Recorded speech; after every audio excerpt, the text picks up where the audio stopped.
छत्रपती संभाजीनगर शहरात श्रीराम जन्मोत्सव मोठ्या उत्साहात आणि भक्तिमय वातावरणात साजरा करण्यात आला। शहरातील हनुमान नगर परिसरात आयोजित करण्यात आलेल्या विशेष कार्यक्रमात 151 दाम्पत्यांच्या हस्ते प्रभू श्रीरामांची भव्य आरती करण्यात आली।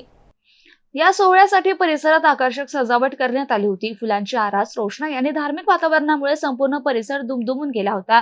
जय श्रीरामच्या घोषणांनी वातावरण अधिकच भारावून गेलं होतं।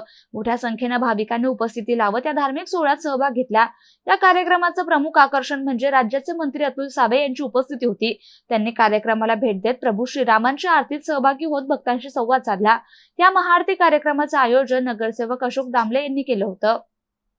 असं आहे, मी सांगितलं ना, सकाळपासून मी एकच गोष्ट सांगतोय की भारत देश हा हिंदू परंपरेचा देश आहे आणि 500 वर्षापासून या भारत देशाला रामाचं मंदिर व्हावं म्हणून ही सगळ्यांची इच्छा होती आणि माननीय मोदीजींच्या नेतृत्वात आज आपण बघितलं असेल अयोध्यामध्ये अतिशय सुंदर अशी वास्तू प्रभू रामचंद्रांचं मंदिर तयार झालेलं आहे।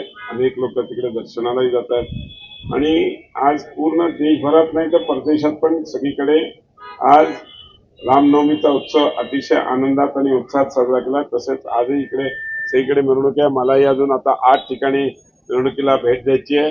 मी सर्व राम भक्तांना आजच्या रामनवमीच्या निमित्त खूप खूप शुभेच्छा देतो। आमचे सहकारी माननीय दामलेजी असतील, आमचे सहकारी बबन डिडोरीजी असतील, संजय बोराजी असतील, शैलेश शेकाळीजी असतील, सर्वच डॉक्टर गंडे पाटील असतील, या सगळ्यांच्या नेतृत्वात आज इकडे 51 जोडप्यांनी आरती केली। मी 151 जोडप्यांनी आरती केली। त्या 151 जोडप्यांना पण मी खूप खूप शुभेच्छा। बरं, वडिलांनी केलेला जो काही संघर्ष आहे त्याचं फळ तुम्ही घेताय, कारण माझे वडील हे कारसेवक होते आणि दोन्ही आंदोलनामध्ये त्यांचा पूर्णपणे सहभाग होता।